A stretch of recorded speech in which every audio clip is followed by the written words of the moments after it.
All right, Eric, I think we're now live. I want to welcome everybody. This is our weekly conversations with Cougars, and I've got my former classmate and teammate Eric Easley in the Dothan area. Good evening, Eric. How you doing, bud? Doing well, Bernard. Good to hear from you, man. Good to see you. You too. We had a good little chat before we got started, and we're just kind of living in a new world right now. Everybody's getting adjusted to it, but I think that hopefully people are being patient and they're figuring out the new. I don't like the term the new normal, but it kind of is an ever changing newness to all of this. But I want to thank you for taking a few minutes tonight. We'll take us a trip down memory lane and have us a good conversation. Yes, sir. I really appreciate the opportunity. I really thank you for allowing me. And I thank you for spearheading this and taking on the initiative to bring all us together. It's a really great thing that you're doing. And we're really thankful for you. Well, I can assure you the pleasure is all mine. This is a labor of love, and these conversations are so much fun for me, and I know a lot of folks are getting a kick out of it. And we've got about 5 or 6 folks already with us. We got Nancy Morales and Martin Andrews, Jason Keel, among others. So, guys, if you got any comments or questions along the way, just throw them in that comment section. We'll make sure that we go through this. But Eric, I think that the Easley family really is one of the unique Cougar tradition families in these 41 years that we've had a program. And what I mean by that is you're a multi-generation Cougar family, and you got to play with your cousin Joe back in the day. So that's at least 5 Easley guys who call themselves Cougars. There may be others that I don't know of, but at least 5 of you guys got to play together. Got to play. So that's pretty awesome family tradition. Yeah, it is. It was I really was just following behind Joe because he's my older cousin and wanting to be like him. He's always just a smart guy, a gentleman, and a great athlete. So it was just a natural fit to kind of follow behind a great leader like him, and it was a wonderful opportunity for us to participate and learn and grow together. Because Cougars, we're family, and That's right. and so it was 6 of us though that played with my cousin Joe, then my cousin Richie or Rip, everybody called him Rip, and then it was myself, and then my kids Kennington, Easley, Kaleb Easley, and Kolby Easley. So it's a total of 6 to like count right now. That's awesome. Yeah. Let's see. We got a bunch of folks rolling in. Janaski Fleming. Mark Saffold says, good to see Big E. Kevin Jackson. Alana Andrews Gray. Coach Hicks. Hey, Coach Hicks. And Coach Hicks. again. So we're going to have a bunch of good folks on here. But Eric, before we talk about your pride and joy, your boys who played this past decade, let's take it back to the 80s with you and Rip and Joe on the field at different times. Now, Joe, let's see, you're my brother Robert's age. Your class is it 89 or 90? 89. I'm 89. Okay, so you and Rob are the same years together.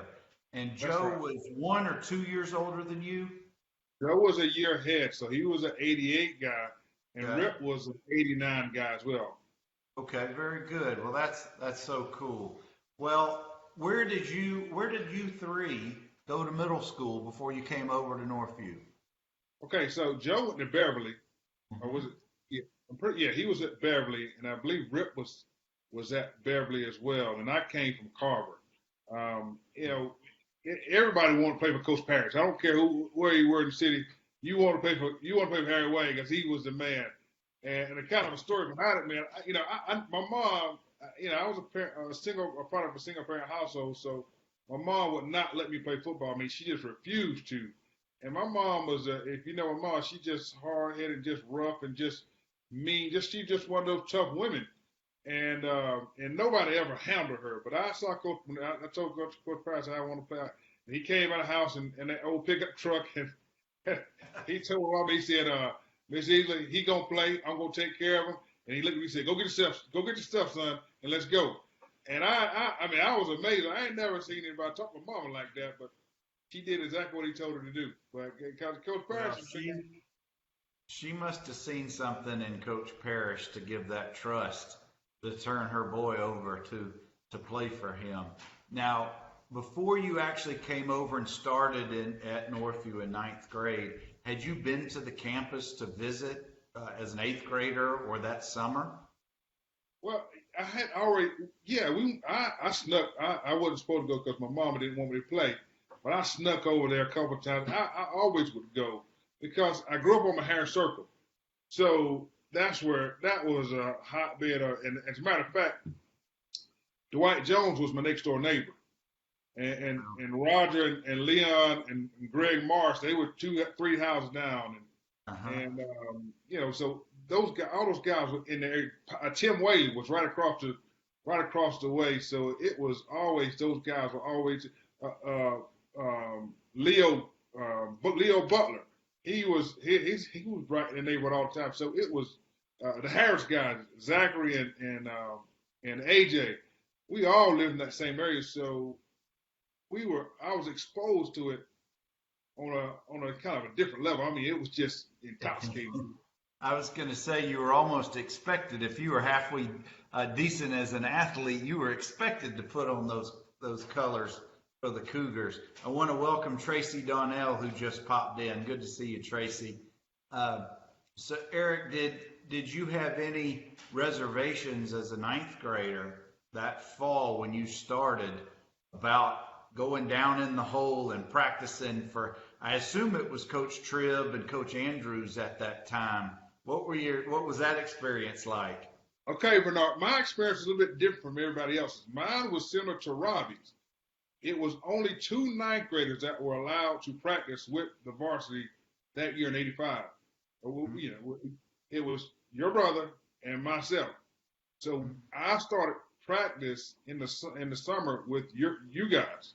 Mm-hmm. And then once the season, once we got through that first summer part, then I transitioned to the ninth graders. So I was exposed to you and Cassie Butler and Willie. Cassie scared the daylights out of me. I mean, he was just a monster.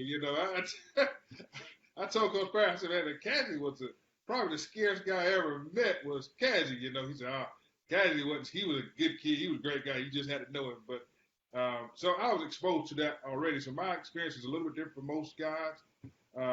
So once we got transitioned to ninth grade, it was an easy transition. I was already with you guys doing the thing. So it was a great opportunity. But no, you're right. I've known Cassie since middle school. Played against him in middle school. Was scared to death he was going to just knock my block off every day. But with him and Willie Banks as those 2 linebackers, boy, we had a treat my juniors and senior year. But I want to welcome Charles Bronson, who's watching us. Thank you, Charles, for tuning in for a few minutes. But Eric, let's talk about your freshman year from an academic standpoint, from being on campus, and then we'll get to the football part of it. But from a school spirit, if you saw Jason Mullins in our discussion last week, he's a few years behind the both of us, but his take on the school spirit is you couldn't have found a school with any better school spirit at that time. What was your experience like going in as a ninth grader? Man, it was amazing. I call not my years, but your years, and it kind of, I call that the golden era of Northview because you guys were operating on such a high level academically, socially, athletically. It was an amazing experience. You had Dr. Smith and Coach Parrish, but the student body was amazing. It was like a super family. It was just full of just superstars. Everybody there was amazing. If you look back on it, I know quite a few of those individuals out there are doctors and lawyers and, engineers. I mean, just ungodly number of individuals that have performed at a high level. So it truly is, and it truly was a school of champions because of the only thing I can assume is the leadership that was different there. Well, that's what I was going to say. Not only is it coming from the great families that all these guys, all of us were coming through, and yours, of course, and Pat Fitch, who's now watching, and Josh Andrews, and of course, Miss C, who's now joined us. So thank you guys. But you're right. It's all of those teachers and educators and coaches that were just so caring and top notch, and really had a great place in their heart for all of us on and off the field. At least that was my experience. Yeah, it was. I tell you, Patrick Fitch, he was a monster on and off the field as well. So you don't let Patrick fool you. He was like an assassin out there, and he was the dirtiest player on the field. He would hold you. He would hold you, and then he would swear he wasn't holding you, and nobody could see it. But he perfected that art of holding somebody. So Patrick, yeah, I'm talking about you. Well, that's funny, and you're at least one, maybe two of your sons might have played for Coach Josh Parrish, who just popped in. So I want to welcome Coach Josh Parrish.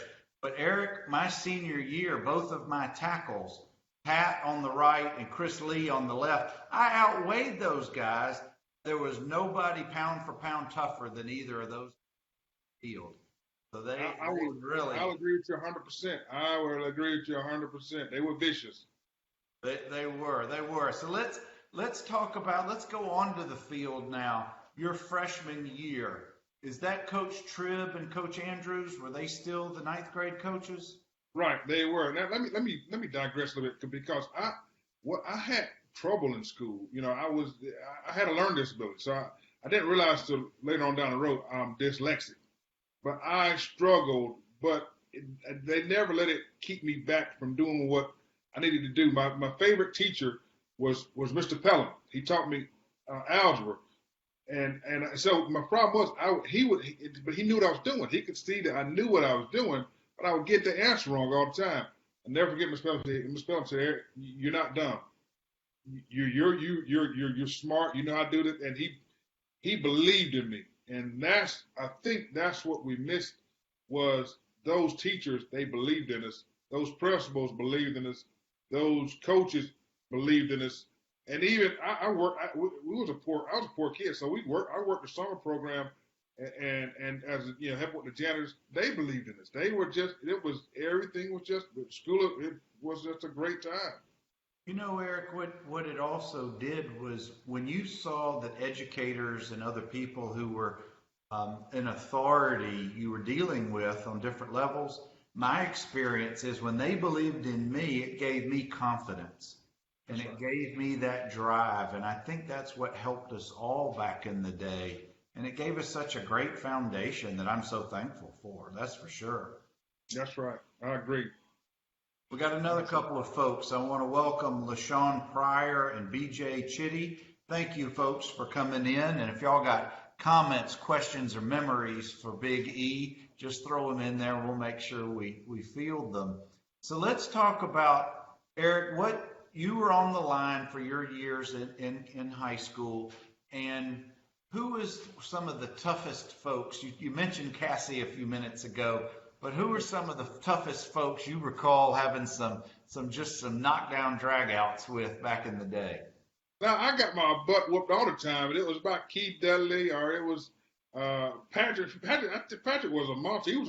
He was like a road grader, you know. And then, you know, Mark Andrews, he was a vicious guy, and Lee Curry as well. He was tough. We didn't really. I think Bernard, man, everybody was just gritty. We were just. It was no day off there when we were there. So everybody was tough. You knew you were gonna get their best when you got in there. So. Well, speaking of Lee Curry, he's not on Facebook, but I ran into Lee a couple of months ago. He is a fire chief here in the city of Mountain Brook, just over the mountain from me, and we took a CPR and first aid class. My law firm went over there, and Lee was the teacher. And Lee's, I think, your age or maybe 1 year younger, but I didn't know Lee back then. But we had a great talk the other day, but it was so good to catch up with another Cougar in the Birmingham area. That's right. That's right. And I want to welcome, Miss C said she's watching you, Eric. Hey, Miss C. Brad Jordan has just joined us. And I'm telling you, Miss C, I want to get you on this program in the upcoming weeks, because so many folks want to hear from you, because you were there for almost all of us during those. That's right. Yeah, that's part of it right there. Miss C, that's kind of unheard of the way she had an impact on all of us. I mean, she was like, I'm gonna, her and Miss Parrott, they were like our mothers. They took care of us. They really, really did. Now, Eric, let's talk about some of your best either on field or off field memories of being part of the program. Coach Parrish, Harry Wayne Parrish, was our head coach, and we largely had the same coaching staff throughout those years with coaches Hicks and Bubba Johnson and Andrews and Griffin and the like. But I know you got some good memories that you wanna relive a little bit. I tell you what, I will never forget the first game you guys had against Robbie Lee at Rip U Stadium, and it was, I mean, that stadium was jam packed, and you guys were rocking and rolling. It was that was my first year in high school, man. It was just a wonderful experience just to be there, because I got a chance to be on the sideline. I was down there. So I've never experienced anything like that ever before. It's just, it's like electric in there. Because I think it was on a Monday. I think that game was on a Monday. It was after the hurricane pushed it to Monday. Yeah, and it was just amazing time. I mean, I was out there with you guys like yourself and Lawrence Dawsey and O'Shawn Legree, and I mean, it was just great to see those guys out there performing and David Hogan, and it was just a wonderful experience just to be around great individuals. Yeah, but then that was your first high school game. You're on the sidelines. My brother Rob was on the sidelines, both you ninth graders. Rob was keeping the play chart. Yeah. And you probably had wide eyes. By the time it was time for you to start playing and starting and really playing, Keith Dudley had already worn you out and gotten you ready. He just popped in, hey, Keith. But by the time you were the man on the line, I want to go there. I want to talk about your first start in high school and what you remember about that time period. Okay, my first, are we speaking ninth grade or varsity? Let's talk about varsity, the big time. Oh, man. My first start was not as important as the first time I actually played. Okay. The first time I played, I was playing behind Ross Mars, I believe. Ross Mars. And we were down in Fort Walton Beach, and we were playing Choctaw. And they had the big signs up, man. It was just football was just electric then. And I was in 10th grade, and Coach Rags just said, I think it was like a second down play, and it was like in the middle of the second quarter. And I mean, I was not expecting to play. I was lost as all. The nerves were I couldn't control anything, So I got out there, and I was just got on the tackle, man, and I was just there. Somebody I think one linebacker had to line me up because I was just out of it. But it was just my nerves just took over. It was just an unreal experience, but it didn't take long to get over it. Once we got first contact, I was okay. I was going to say, after that first time you got popped it real good, you knew exactly where you were and what you were about to do. I want to welcome Jason Mullins, and you're right, Tracy. Coach Randy Ragsdale was the defensive coordinator back then, and what a great coach and great man, great addition. I'm sorry I left him out of our list of coaches earlier, and I want to get him on this program because I know he'd be a great person to chat with. So you're playing Choctaw down in Fort Walton. You're interchanging with Ross a little bit. You're getting dirty. You're getting sweaty in there, and you're starting to knock helmets. And yeah. I bet you were just loving every minute of it. Even as nervous as you might have been, that was your day that put you on the map. That's right. Ross was like my big brother, man, out there. He calmed me. He knew what was going on. He calmed me because he was always, if you knew him, he's always just real calm, real smooth. He didn't really rattle him. And he just, he's all right. Just take it easy. It's okay. You just do this, and we'll be fine. So he kind of got me because Coach Ragsdale was a ball of fire. It wasn't none of that this and that. He was just, I'm gonna light you up, and he was he was just that was just his personality, but that's a great personality. But I kind of needed Ross on that day to calm me, to get my composure back together. But I got my composure back together, and we played pretty good that night. Those are some good memories. You're coming through as a sophomore. You're playing a lot as a junior, and the seasons are kind of a little bit. We lost they were up and down in those years, and you guys had such memorable games, some of which you won, some of which you didn't win.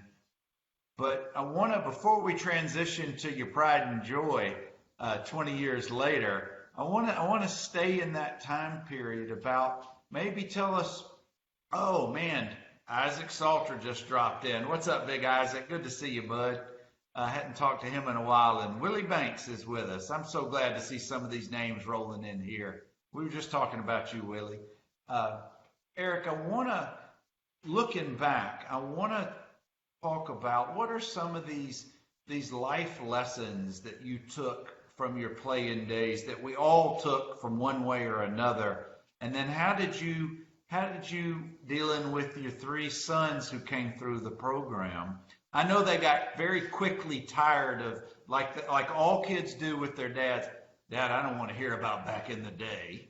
But these are lessons they got to learn. So let's head in that direction a little bit. Right.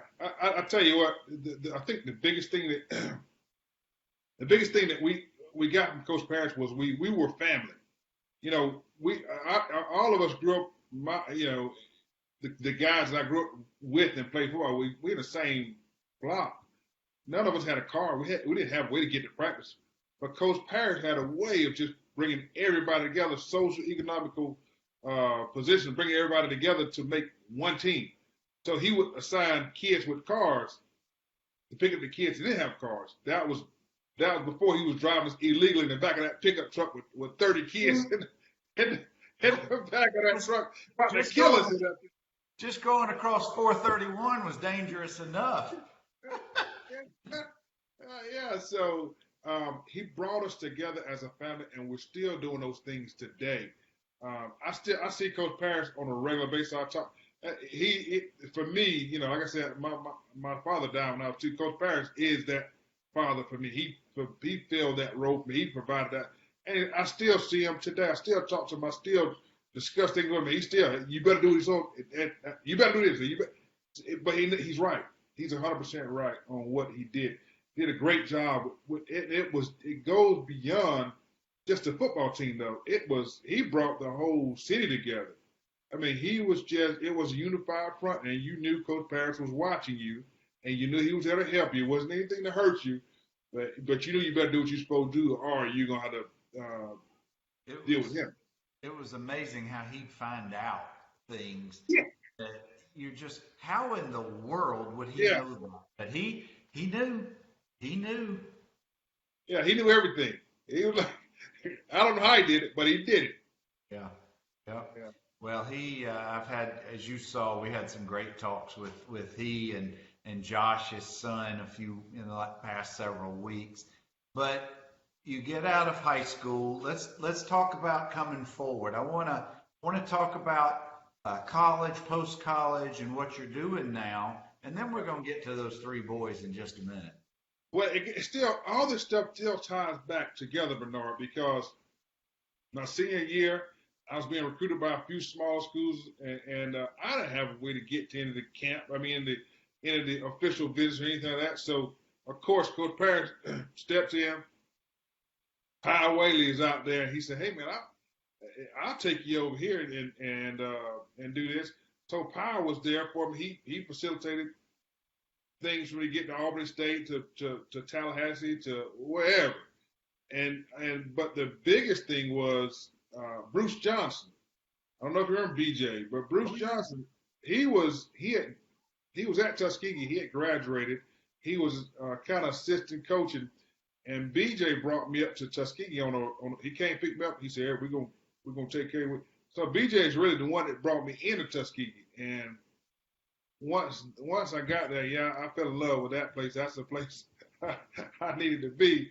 And I think it was more so because BJ was there, another brother from Dothan, So that's kind of, it's still, everything is going to tie back to Coach Parrish and the way we were supposed to treat each other. You know, we treated each other like brothers and family.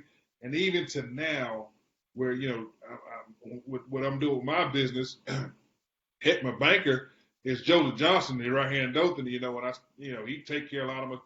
So we're all just interconnected and doing what we need to do to look out for each other. That's what's so great about the program. Joseph, of course, played center back in the early 80s. His sister Carrie was my class. She was a cheerleader in the class of 86.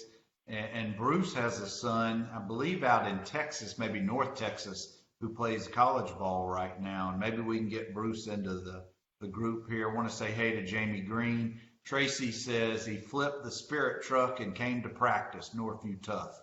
That's funny. That's great. Well, Eric, let's kind of come forward to this past decade. I know you're so proud of those boys. You've had 3 sons who played in the program, and I don't know which coaches they each played for. So let's talk about that and the fact that all 3 ended up getting to play on the college level after they left Northview as well. Right. Well, Bernard, that's a kind of a sore subject in my family because I was there with my kids. My kids hated my guts because I was there and I was coaching football and I was always there. It got so bad that for me being at the school because my kids were there, the teachers thought I was a teacher there. So, you know, I would show up and coach, and of course, Coach Parrish didn't help matters much. The 9th grade for my oldest son, Kennington, I helped Coach Parrish coach that team, the 9th grade team. So, you know, my son looked around and said, when am I going to ever get a break from you, sucker? Will you get away from me? But I was there. But I had a lot of help. Even like when all my kids, the first thing I did, the first camp I took my kids to was Florida State. Well, that's because Lawrence was down there. So I took all my kids and go from Kennington, Kaleb and Kolby. Kolby was like maybe 6 years old. He's down at the camp with me, but Lawrence has a son named Little Lawrence. And so Kolby and Little Lawrence would be over there playing to the side together. And then my oldest son would be in the camp. And of course, I'm there helping coach the camp. And, you know, my kid's like, Daddy, you are bananas. You know, you're doing too much, you know. But it's just simply because I love the game. I love, you know, the members. I love the kids. And so during that era, I also helped take kids to different camps. I took maybe 20, 30 kids to Illinois, Indiana. I mean, I would just load up car and just, hey, we go. But that was simply because that was part of the brotherhood that we were passing down from generation to generation, because if we don't, we'll lose it. So Kennington played under Chip Harris, and then he played his first, I think, one of the first 2 years with Chip Harris, and then I think his last year he played with Wayne White. And so he went on. He went to Kennington, went and played on. Got a scholarship to Southern Illinois, which is in Carbondale, Illinois. And he graduated, and he's on into the Army doing his thing, and this, you know, keeps on rocking on. And then State had matter of fact, his sophomore year, B.J. Chitty was on that team. B.J. was an awesome, I mean, just stud of an athlete. That was a team was loaded as well. Had DT and some other guys that were just amazing athletes. And I thought they had a really good chance to kind of get it going. They should have went a little further. You know, they should have won a little more. Yeah, Coach Harris, he had a great conversation with us a few weeks back and kind of talked a little bit about that one team, that season that they thought that was going to be their season, but it just didn't play out that way. Yeah. Yeah, they were just one. I was at the game in Montgomery at Crampton Bowl. I forget who they're playing, but they were just one play away from really busting things open. But yeah, it is what it is. And then next came Kaleb, right? Kaleb, he played for Coach Wayne White, and then also he was in the LeBron Stewart era as well. Right. And so they had some great players on that team as well. Some good opportunities. That was a really gritty team. Look, they were not the biggest or the fastest or strongest, but they were just a little gritty team. They played really hard.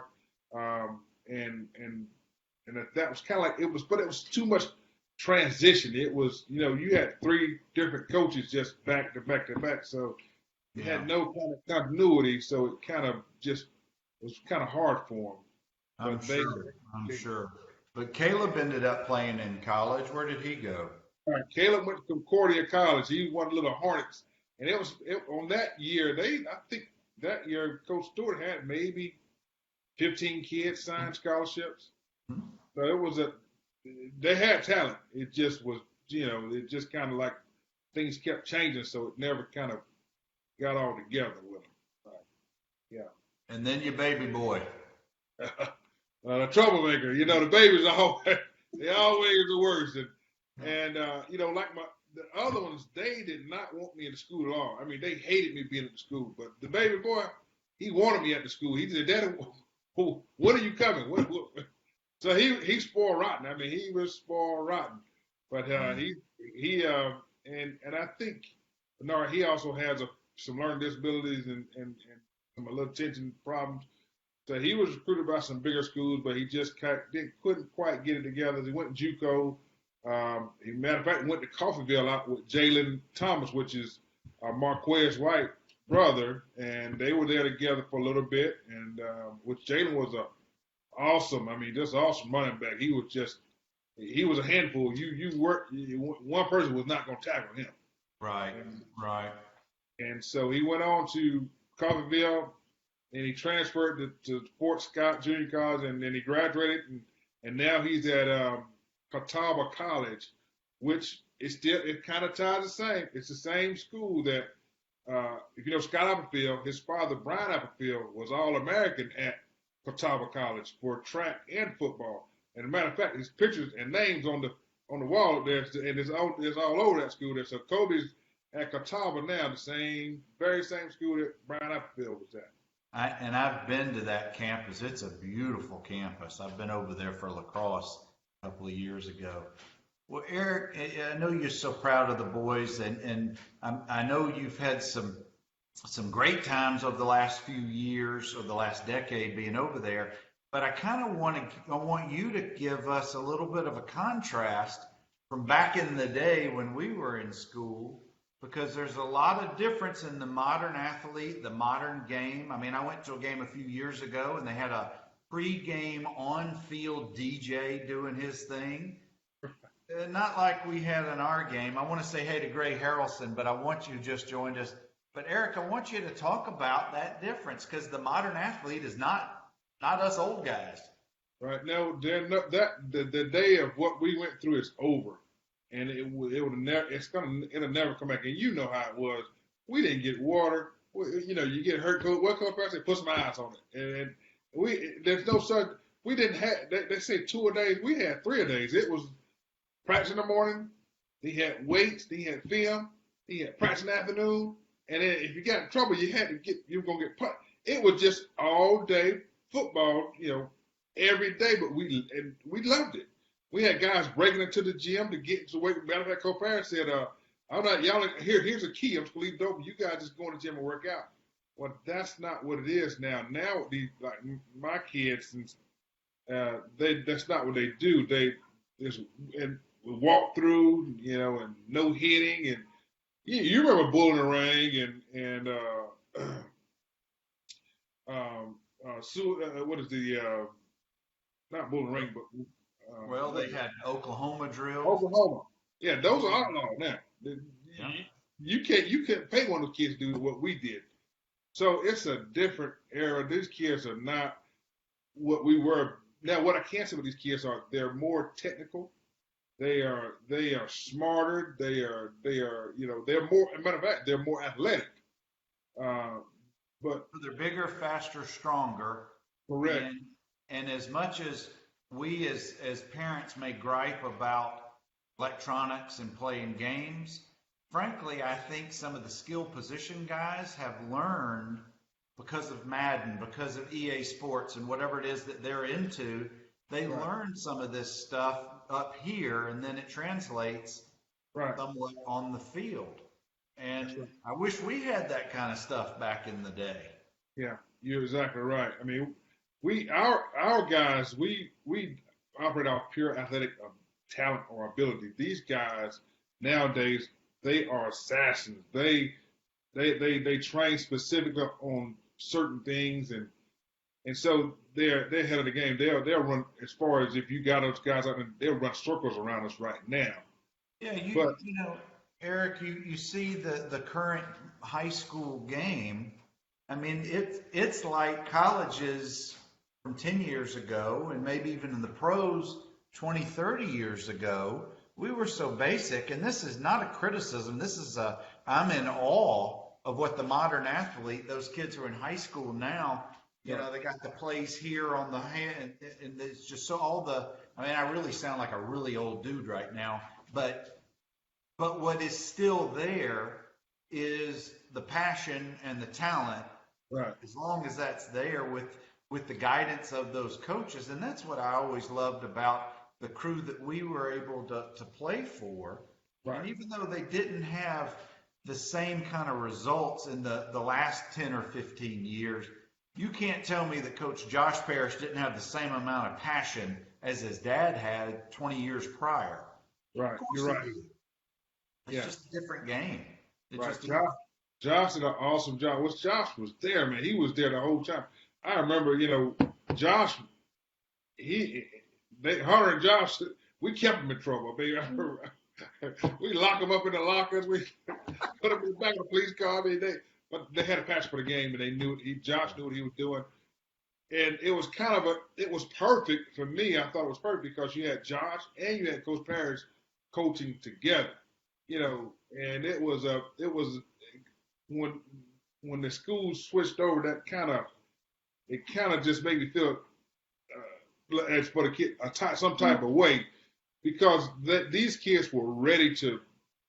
Josh had got the kids working as a team together. Coach Parrish, they're working team together, and it was just a different thing. It was something different going on. Yeah, and I from afar I kept up with that, and you're right. From a timing standpoint, it's a shame that things developed the way they did, but that still doesn't take away from us being able to relive some awesome memories. And Eric, we're getting close to the end of our conversation, and I really thank you for being there back in the day and being there now for the kids and all your support on this Facebook group that we've got. And while I'm on that topic, any of you who are current members of our Facebook group, if you've got other teammates, coaches, trainers, or cheerleaders who were back during your time, or some of the young kids. I mean, I don't think that your three are very involved with our page, but that's just because the younger kids don't do a lot of Facebook.